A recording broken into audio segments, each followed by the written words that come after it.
ছিল আল্লাহ তাআলা কেন্দ্রিক। যাই তিনি করতেন না কেন, একজন মহান সত্তার সন্তুষ্টির জন্যই তিনি সেটা করতেন। তিনি কে? আওয়াজ করে বলুন, তিনি কে? আল্লাহ সুবহানাহু ওয়া তাআলা। তার সন্তুষ্টির জন্যই তিনি সব কিছু করতেন এবং সবসময় তিনি এটা ফিল করতেন যে আমার আসল ভরসা স্থল হচ্ছে আল্লাহ তাআলা। আসল ভরসা স্থল কে?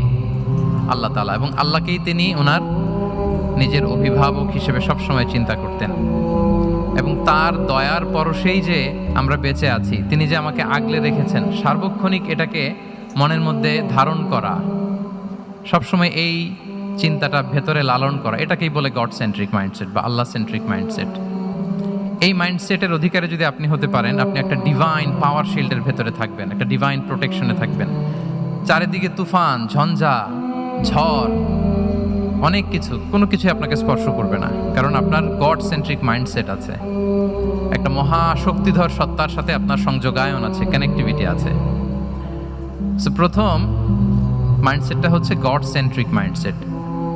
রাসূল সাল্লাল্লাহু আলাইহি ওয়াসাল্লাম সবসময় সবকিছু আল্লাহ তাআলার সন্তুষ্টির জন্য করতেন এবং তিনি ভাবতেন আমার কেউ না থাক, আল্লাহ আছে। যার কেউ নাই তার কে থাকে? বলুন তো সবাই, যার কেউ নাই তার কে আছে?